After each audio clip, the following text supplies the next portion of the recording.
اب آخری ہمیں کو نصیحت فرماتے ہیں فضیلت الشیخ استاد العلماء حضرت مولانا پروفیسر ڈاکٹر عبدالرزاق ظہیر صاحب حفظہ اللہ تعالیٰ سے میں گزارش کرتا ہوں کہ وہ تشریف لائیں، ہمیں کو نصیحت فرما دیں۔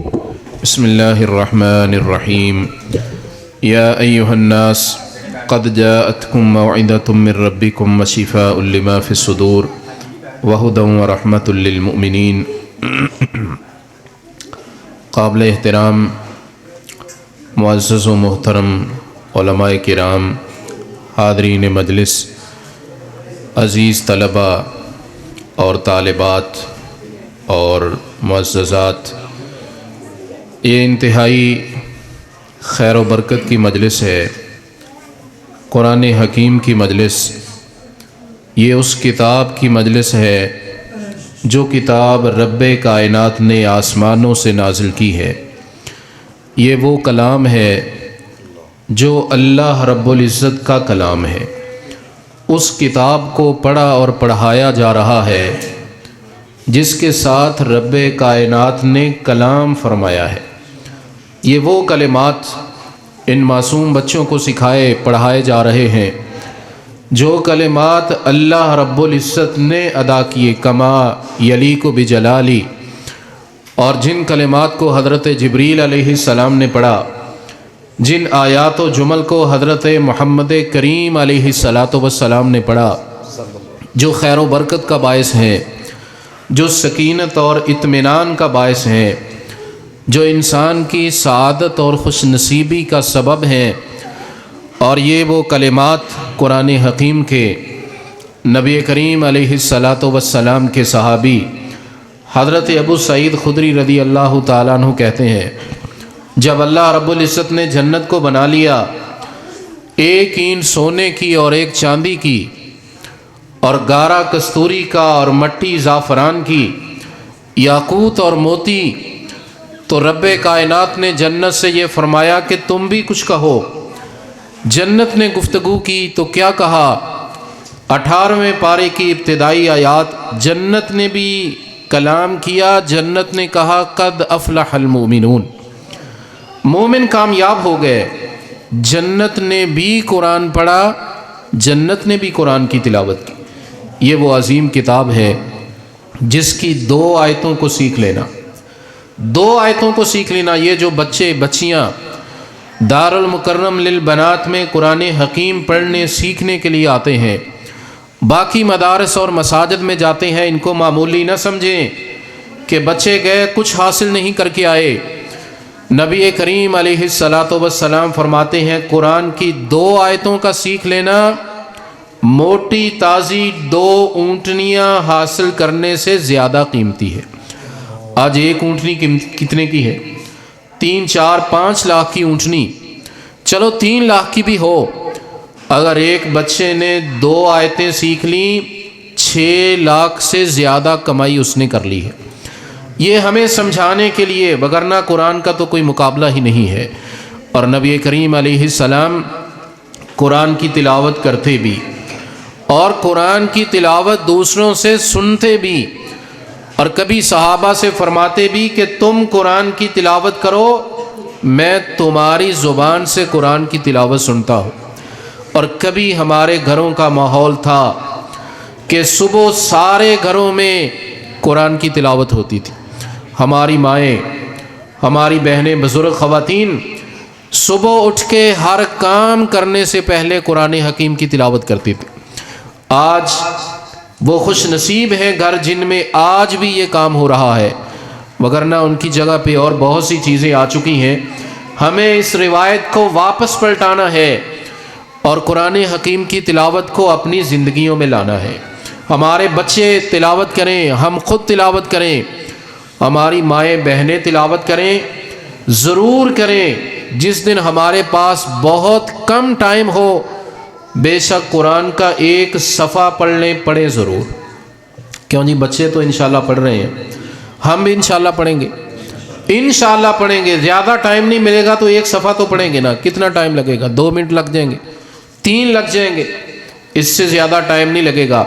اور نبی کریم علیہ الصلاۃ والسلام نے اشعری لوگوں کے بارے میں ارشاد فرمایا، آپ نے فرمایا میں صبح اگر تمہارے محلے ٹاؤن سے گزروں مجھے پتہ نہیں چلتا یہ گھر کس کا ہے، یہ کس کا ہے، یہ کس کا ہے۔ اگر میں تمہارے گھروں کے قریب سے رات کو گزروں مجھے پتہ چل جاتا ہے یہ کس کا گھر ہے، یہ کس کا گھر ہے، یہ کس کا گھر۔ حضرات کس طرح رات کو کوئی نام لکھے جاتے لائٹنگ زیادہ ہونے کی وجہ سے؟ نبی کریم علیہ السلام نے فرمایا اس وجہ سے کہ رات کو تمہارے گھروں سے قرآن پڑھنے کی تلاوت کی آوازیں آ رہی ہوتی ہیں اور میں پہچان لیتا ہوں یہ فلاں صحابی کی آواز ہے، یہ اس کا گھر ہے، یہ فلاں کی آواز ہے، یہ اس کا گھر ہے۔ حضرات یہی قرآن سعادت اور خوش نصیبی کا باعث ہے، دنیا میں بھی، قبر میں بھی، حشر میں بھی، خیر و برکت کے لیے بھی یہی، سعادت اور خوش نصیبی کے لیے بھی یہی، عزت اور احترام کے لیے بھی یہی، اور اپنی ٹینشن اور پریشانیوں کو دور کرنے کے لیے بھی یہی نسخہ ہے، اور سینوں کی بیماریوں کے لیے شفا بھی یہی نسخہ ہے، قبر میں، حشر میں بھی اور دنیا میں بھی عزت و احترام۔ حضرات وہ بچہ جسے اسکول، کالجز اور یونیورسٹی داخلہ نہیں دیتے، وہ بچہ بھی قرآن کو سینے سے لگا لے اللہ اسے بھی عزتیں عطا کر دیتا ہے۔ قطر کا وہ بچہ غانم المفتاح جب پیدا ہوا تو یہاں سے نیچے والا دھڑ ہی اس بچے کا نہیں، اور جب اسے اسکولوں میں لے کے گئے تو اسکولز نے بچے کو لینے سے انکار کر دیا۔ اس نے قرآن کو اپنے سینے سے لگایا، قرآن کو حفظ کیا، آدھا دھڑ ہی نہیں بچے کا، لیکن قرآن کی خوبصورت تلاوت کرنے والا، قرآن کی برکت کی وجہ سے ان اللہ یرفع بہذا الکتاب اقواما ویضع بہ آخرین، اللہ قرآن کی وجہ سے بہت سے لوگوں کو بڑی عزتیں عطا کرتا ہے۔ حضرات وہ مکہ اور مدینہ دیکھنے کو ہم ترستے ہیں، تڑپتے ہیں، اللہ ہمیں بار بار دیکھنے کی سعادت نصیب فرمائے۔ اس بچے نے خط لکھا سعودی شہزادوں کو، اس کے خط کو قبول کیا گیا، اور سعودی شہزادے نے اس بچے کو جس کا آدھا دھڑ ہی نہیں قرآن یاد کیا، قرآن کی برکت کی وجہ سے اپنے خرچے پہ بلایا اور سرکاری پروٹوکول کے ساتھ اسے عمرہ کروایا۔ ائمہ حرمین جن سے مصافحہ کرنے کے لیے ہم ترستے ہیں، وہ بچہ جس کا آدھا دھڑ نہیں قرآن سینے میں ہے، حرم کے امام اس سے مصافحہ بھی کرتے ہیں، اس کا ماتھا بھی چومتے ہیں۔ حجر اسود کا بوسہ ہمارے لیے نوجوان کے لیے آج بڑا مشکل ہے، اس بچے کے لیے اسپیشل انتظام کر کے حجر اسود کا بوسہ دلوایا گیا، طواف کروایا گیا۔ اور آج فیفا ورلڈ کپ جب قطر میں ہو رہا ہے، فٹ بال کا world cup, 500 T V channels کے ہزاروں کیمرے لگے ہوئے، اور اللہ رب العزت نے اس بچے کو اعزاز بخشا۔ غانم المفتاح آج 20 سال کا ہو چکا ہے۔ فیفا ورلڈ کپ پوری دنیا میں دیکھا جا رہا ہے، سینکڑوں ٹی وی چینلز کے ہزاروں کیمرے لگے ہوئے۔ اس ورلڈ کپ کا قطر نے آغاز کروایا تو اس معذور بچے کی تلاوت سے کروایا ہے، اور آج ہر گھر میں اس بچے کا تذکرہ بھی، آواز بھی، عزت بھی، احترام بھی۔ کیا کیا ہے اس بچے نے؟ قرآن کو اپنے سینے سے لگایا ہے۔ حضرات میں مبارکباد پیش کرتا ہوں اپنے ان بچوں کو، بیٹوں کو، بیٹیوں کو جو قرآن حکیم پڑھ رہے، یاد کر رہے، نورانی قاعدہ پڑھ رہے ہیں، نادرہ پڑھ رہے ہیں، حفظ کر رہے ہیں، اور میں مبارکباد پیش کرتا ہوں ان بچوں کے والدین کو، ان کے بہن بھائیوں کو جنہوں نے ان کو ٹائم دیا، انہیں چھوڑنے کے لیے ادارے میں آتے ہیں، انہیں لے کے جاتے ہیں۔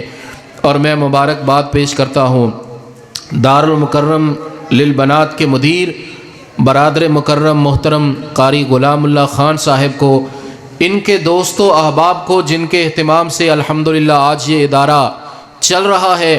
اللہ اس ادارے کو دن دگنی رات چوگنی ترقی عطا فرمائے۔ رات ہی میں نے اور برادر مکرم فضیلت الشیخ حضرت مولانا قاری محمد زکریہ قصوری صاحب حافظہ اللہ تعالیٰ نے بچوں کا امتحان بھی لیا۔ الحمدللہ نتائج بڑے حوصلہ افزا ہے۔ اللہ تعالیٰ مزید برکت عطا فرمائے۔ یہاں بھی دیکھا بچے تلاوت کر رہے ہیں، بچے تقریر کر رہے ہیں، اور وہ بیرسٹر اور وکیل جو سپریم کورٹ میں کروڑوں روپے فیس لیتے ہیں، حضرات بہت سے ان میں سے سورہ قل هو اللہ احد بھی نہیں پڑھ سکتے، قرآن کی ایک آیت بھی نہیں پڑھ سکتے۔ میں ان کی ڈگریوں کو ان بچوں کے جوتوں پہ قربان کرتا ہوں جو یہاں آ کے قرآن حکیم کی صحیح تلاوت کر رہے ہیں۔ حضرات نتائج حوصلہ افزا ہیں، لیکن بہرحال بہتری کی مزید گنجائش ہوتی ہے۔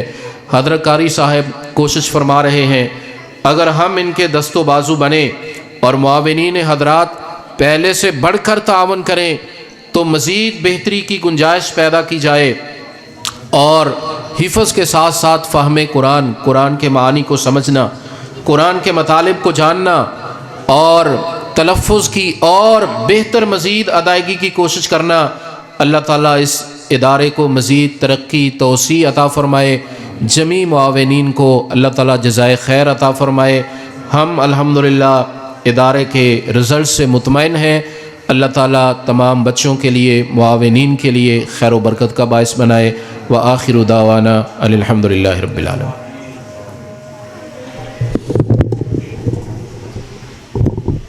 ان لوگوں کے لیے بھی دعا کرنا جن لوگوں نے آپ کی ضیافت کے لیے کوشش کی ہے، محنت کی ہے، اپنا مال خرچ کیا ہے۔ اللہ پاک ان کے مال و دولت میں برکت فرمائے۔ یہ ہمارے پاس تشریف لائے ہیں عمران بھائی، یہ عبد الرحیم صاحب کے والد محترم ہیں، تو لیٹ آئے، کچھ میں نے ابھی دیکھا ہے، ان کو ملاقات ہوئی، تو یہ بہت محبت کرتے ہیں، پیار کرتے ہیں، یہ کوشش کرتے ہیں